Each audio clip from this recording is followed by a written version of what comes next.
Bonjour et bienvenue sur Radio France Québec, la radio de l'information entre les Français et les Québécois. Aujourd'hui, j'ai perdu mon co-animateur favori, c'est-à-dire Pascal Fernand. Je ne sais pas où il est, il devait être là et il est absent au rendez-vous. Donc mais je pense que de toute manière, on a nos chers invités, Le Chauve et Jacques Alain, qui sont ici. Привет.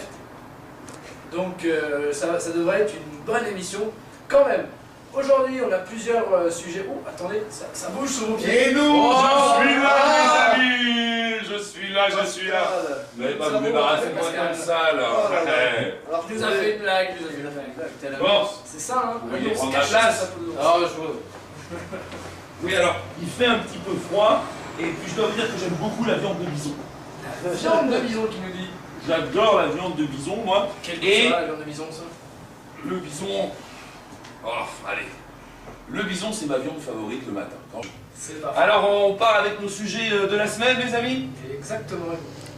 Tu commences? Nos sujets passionnants. Alors, moi je vais commencer par un sujet assez léger. Des explorateurs dans la forêt amazonienne ont trouvé une tribu qui avait des sexes assez énormes. Entre 30 cm pour les plus petits, jusqu'à 40 cm. Assez impressionnant. J'en ai entendu parler, il paraît qu'ils ont même trouvé des vieux de 98 ans qui pouvaient se taper des jeunes 5-6 fois de suite. 5-6 femmes de suite dans la même journée à 80 ans, sans jamais être fatigué. C'est assez impressionnant. Et Lydie, est-ce que tu comptes te rendre dans ce village?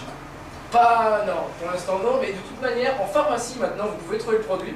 Ils ont fait une petite fiole avec, comme ils disent, c'est extrêmement naturel. Donc avec cette petite fiole, eh bien vous avez exactement les mêmes effets que cette fameuse tribu dans la forêt amazonienne. Bravo Billy. Pire aussi, ça va peut-être vous surprendre, mais ici, c'est la grosse saison de surf qui commence. Et oui, on fait du surf au Québec. C'est Exactement, la vraiment, capitale du surf, on en parlait dans le journal de la presse. Là, on voit le gars en train de surfer. D'accord, il a une combinaison. C'est une bien grosse vague, n'est-ce pas? Hein, c'est pas mal gros.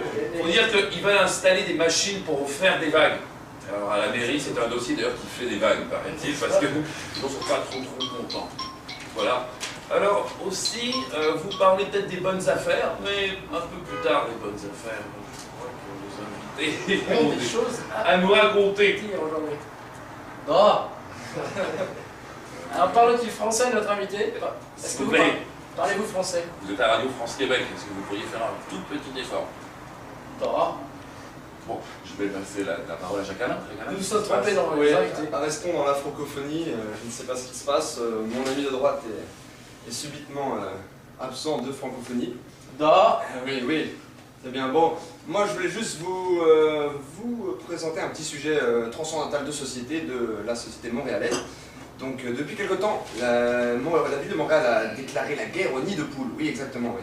Parce que ici, les rues sont jonchées de trous de la taille d'un astéroïde de taille moyenne. Donc c'est assez inconfortable à conduire. Donc je me suis intéressé donc, à une petite enquête scientifique qui disait qu'en 2002, 14% des routes montréalaises étaient jonchées de ces petits désagréments. Vous êtes donc venu réparer ça, c'est pour ça le casque? Exactement, voilà, donc je fais une enquête auprès de la compagnie qui restaure tout ça. Ils font des enquêtes d'ailleurs pour trouver le best of the best macadam. D'accord, ok.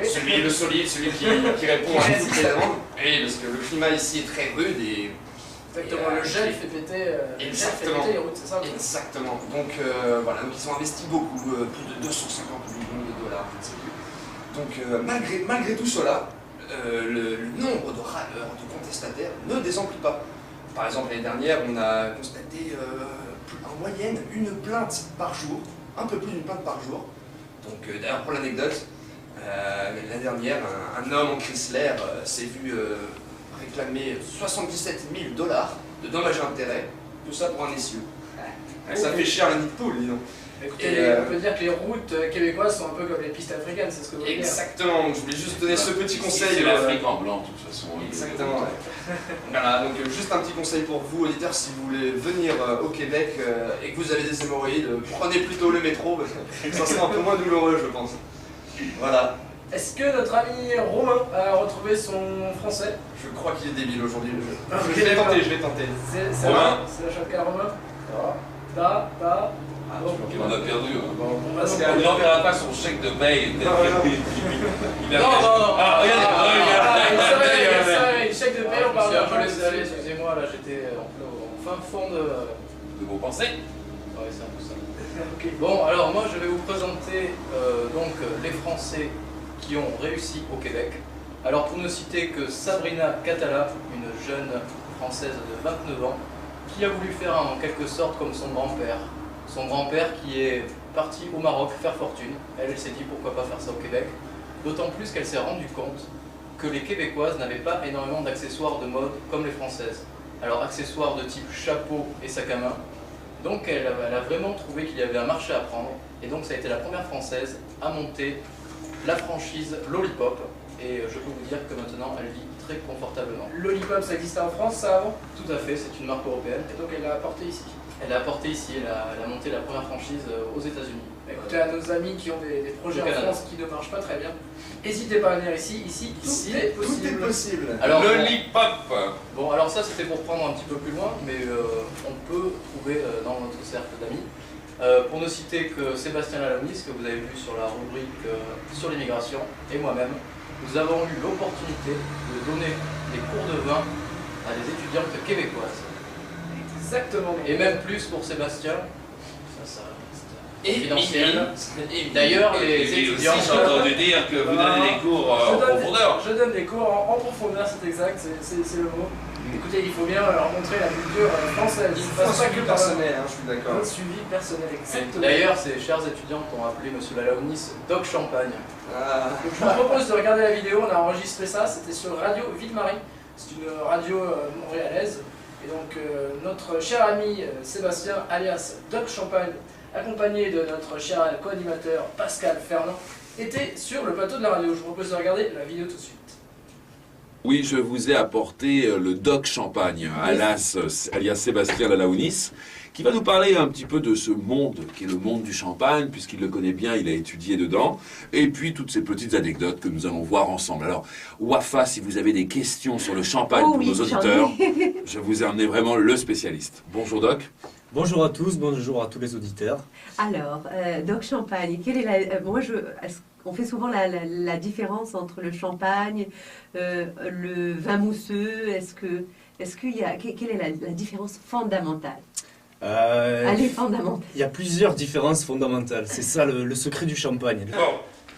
Sujet suivant. Si vous cherchez du boulot, j'ai entendu dire qu'au salon, vous savez, ces espèces de l'hôtel de glace qui vient d'ouvrir, là, qui a ouvert depuis quelques années, excusez-moi, eh bien, ils cherchent du personnel. Donc vous travaillez au fret, là, mais c'est toujours intéressant d'aller construire des igloos. Exactement. Est-ce que vous avez essayé, vous, monsieur Jacquelin, avec votre... La construction de glace, non. Exactement. Eh ben, vous Mais devriez. peut-être qu'avec une peau d'ours, j'y arriverai. Ah, ils dorment sur des peaux d'ours comme la mienne, là. Je suis Fred dans le studio. Bon, alors j'ai aussi des bons plans de business pour vous. Par exemple, si vous êtes agriculteur et que vous voulez produire des bleuets, eh bien, il y a 50 000 hectares qui sont disponibles au Québec où on peut aller faire pousser des bleuets et je peux vous dire que tout le monde en achète. Exactement. Précisons quand même que les bleuets, ce sont les myrtilles chez nous en France. Parce qu'au début, on ne savait pas trop exactement. C'était quoi? Ce sont les myrtilles. On fait même du vin au bleuet. Vin D'ailleurs, au bleuet. j'avais même un petit verre là de vin au bleuet. Ah, à ta santé, C'est pas Pascal. faux. À votre santé. Trinquons à nos amis Grâce francophones. bien. Écoutez, moi je Et trinque c'est avec un d'ailleurs- verre vide, ça se fait Ça pas. porte chance. La semaine prochaine, on va être métamorphosés, car nous avons une invitée spéciale avec nous, qui est très discrète. Exactement. Elle va tous nous métamorphoser. On aimerait avoir le nom de son entreprise. Vous nous rappelez le nom de votre entreprise? Alors, Ah, Prestige. donnez-nous le Prestige. prestige. Comme Romain, est-ce que vous pouvez nous le- montrer le... Vous nous montrez le pamphlet? C'est une entreprise de quoi ça? Alors, c'est de la rive sud. Il est venu de la rive sud, madame. D'accord. D'ailleurs, c'est perdu, Prestige. je dis, mais bon. Non, c'est LT Prestige. Elle est là. Et Petit prestige, excusez-nous. la semaine Tous les prochaine, détails seront sur le elle site, nous hein. transforme. Donc, nous allons vraiment valider les qualités de Prestige. Exactement. Bon, bah écoutez, Je pense qu'il est temps qu'on se quitte. je pense qu'il est temps qu'on se quitte. On vous remercie. Moi, je sais que j'ai eu des petits commentaires par rapport au chien de traîneau la dernière fois, et notamment de Camille, une jolie fille avec des gros seins, qui aurait beaucoup aimé être avec nous. Donc je lui passe le bonjour, elle était avec nous Salut Camille. dans notre cœur. Non, c'est vrai que Camille a une belle poitrine, mais je voulais aussi saluer tous les gens de la confession de la construction, hein, ils me reconnaîtront, ainsi que nos amis qui portent la Stékay tous les en Parisiens France. Voilà, qui sont en restés France, en France. disons la Stékay, ici c'est la Statch. Donc nos amis qui portent la Statch. Voilà, coucou, bisous et à bientôt sur les ondes de RFQ. Restez connectés. Voilà, et puis si il y a des sujets que vous aimeriez qu'on traite pour vous, vous avez juste à nous écrire, on va s'en occuper. Envoyez-nous des mails, Mini se fera le plaisir de trier tout notre courrier. Voilà. Oui. Et d'ailleurs, je pense Midi est sélectif, par exemple. Exactement. D'ailleurs, je pense qu'avec Pascal, on a quand même quelque chose à vous dire. On va terminer sur vous avez aimé Laurel et Hardy. Et vous adorerez Fernand Et et Mimi. bye bye.